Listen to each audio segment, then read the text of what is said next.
This generation of men is pathetic. What do I mean by this? Well, look around, right?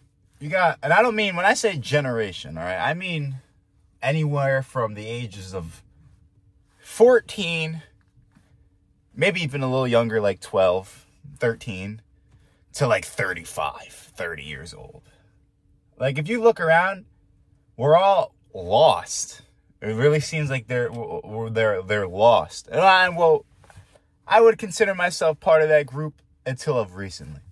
There's been a big attack on masculinity to the point where any form of being masculine, whether it's taking better care of yourself and going to the gym, wanting better, getting women, it almost seems like we just lost touch with being a man. But it's not really all our faults entirely. We have systems in place that take fathers out of certain people's lives when they're needed. Or we have, or it's fucking shunning certain men that are trying to empower other men to do the right thing and to embrace their masculinity. Now, when I mean embrace your masculinity, I don't mean going around calling bitches hoes and bitches and putting your hands on women. If anything, that's far from being masculine. When I'm saying embrace masculinity, I mean things in terms of taking better care of yourself, learning how to clean up after yourself, learning how to,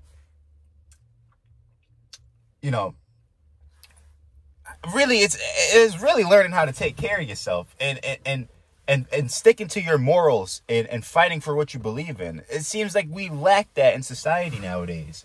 And for a society with men that are weak, you're not going to have a society that stands much longer. Now, listen, if you're over the age of 30 and you're just now hearing this advice, I don't want to sound like a Debbie Downer, but buddy, it might be too late for you. It's never too late to change.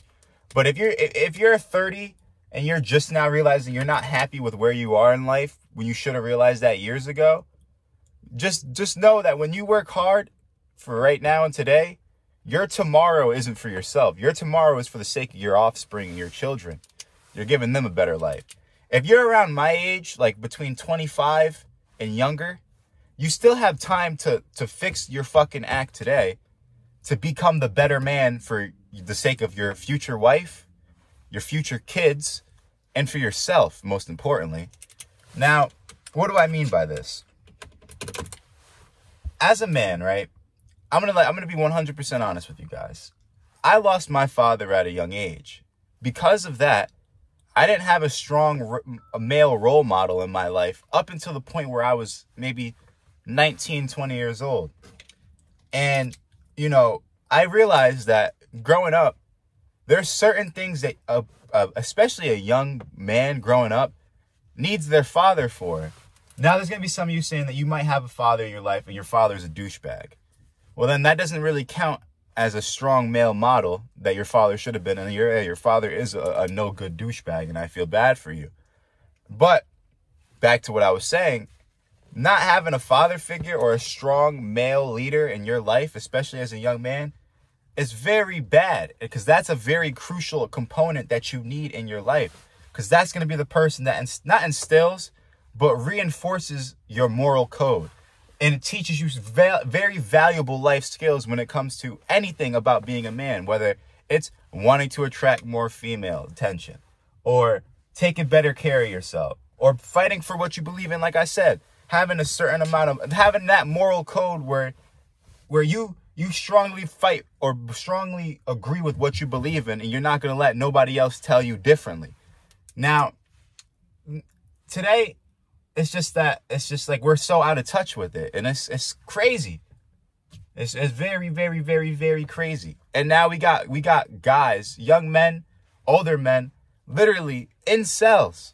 Now, when I say incel, I'm not sitting here to make fun of you guys. I'm just meaning how it is. Involuntarily celibate. You got guys taking other men advice on the internet who's not really trustworthy. I could name a couple examples for you, but I'm not here to name drop. Got kids outside having fun. Try not to mind them if they walk past the camera. Nonetheless, like we got some problems that we need to fucking fix and work on. Now, as I'm sitting here saying, taking other guys' advice and whatnot and listening. I mean, certain people, like, for example, fuck, I really don't want to name drop people, but you know what I'm saying. These people that give horrible fucking advice, by the way, and people are so down in the dirt or so lost that they genuinely believe some of these, because a lot of this shit is satire. Like, for example, no hate said in this guy's way, but like Love and Scars, right? When it comes to his advice on how to approach women and talk to women, it's fucking satire. But there's genuinely people out there that take this guy's word for actual advice. Like, dude, if you really think that being a fucking dickhead or even being a jerk is going to help you attract women, then you're in for a rude fucking awakening, buddy. Here, look, I'm going to give you one piece of advice for all you guys right now. I'm going to make another video going more in depth into this, but I'm going to give you one piece of advice in this video now, just while I got your attention, that could really help you out. You shouldn't even be worrying from the ages of genuinely 14 to 21, 23 even though I have a girlfriend myself. You really shouldn't be worrying about women and being in a relationship, because all that's going to do is slow down it's going to slow down your motivation to reach your purpose. It's going to distract you. Now, this doesn't go for all people. Some people could be in a relationship and still stay true to their purpose and achieve their goals. But some people think once they got a girl, they just give up and be like, hey, I won, life's over. Like, no, buddy, you got to keep doing the things that made that girl attracted to you in the fucking first place. A lot of guys just think once they get a girlfriend, they could just go back to being a lazy bum, that nigga that stinks. Like, no. Then the girls, after a couple months of that honeymoon phase, that bitch is going to leave you for somebody else that genuinely takes better care of themselves. And that's really what it is, too. A lot of people want a girlfriend, but yet they don't put enough love and energy towards themselves for a girl to pick up on that. And I'll go in later in depth in another video about that. But nonetheless, listen. Another thing is, life is a competition.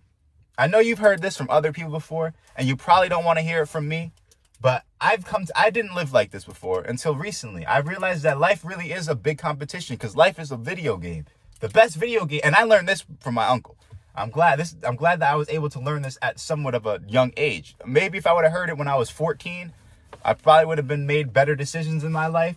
But hearing it at 19 really broke me out of my shell, because I was that guy or that kid that just stayed in my room all day playing video games with my friends. Which there's nothing wrong with doing that when you're young, but there's more to life than just sitting in your fucking room all day playing video games and jerking off.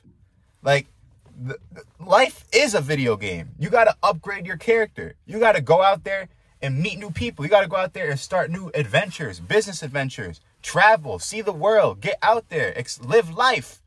Life is a video game. You got people that care more about what their avatar on fucking 2K or GTA looks like, but then go outside wearing the same fucking outfit and don't even know how to wash their ass properly, and then sit here and complain why they don't get the girls that they like. Well, nigga, if you took a little bit better care of yourself, maybe the caliber of women that you attract would change, because they might say, hey, you know what? This guy smells good. He's got a nice haircut. He's got some style. I'm not saying you got to go buy a bunch of fucking designer clothes like Versace or Gucci.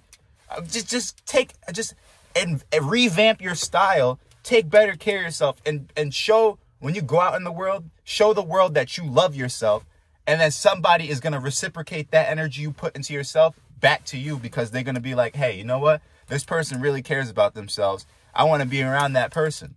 Nobody wants to be around a person that's fucking depressed and grouchy all the fucking time and stinks. And stinks. So take my advice and really think about it. But back to about life being a competition. As a man, you should be striving to be better than at least 80% of the people around you. And like I said, this generation of men is weak. Off that alone, just going to the gym puts you from here at least to like right here, because not everybody else is doing that. So you're already on so much of a head start compared to everybody else. And the younger you start implementing this advice and this way of living into your life, the better it'll be for the time you're my age. I'm 22 years old, turning 23. I'm not saying I'm starting late, But at the end of the day, I could have started way earlier. But at the same time, I didn't have that male leader in my life to teach me these things. And there's a lot of young guys out there that I know that are subscribed to my channel, even older guys, where they maybe they haven't heard this advice and maybe they need it. And I think I'm going to take that upon myself to try and give some of the things that I know and show you guys that the shit really works. So nonetheless, get out there, buy some cologne, get a fucking haircut, take better care of yourself, shower, brush your teeth twice a day, shower 2 times a day if you have to. Just start taking better care of yourself and you'll be surprised of the results. I'm telling you, I'm not lying. My name is Lost Disciple, the Voice Box, the Underground of YouTube, and I will see you in the next video. Peace out.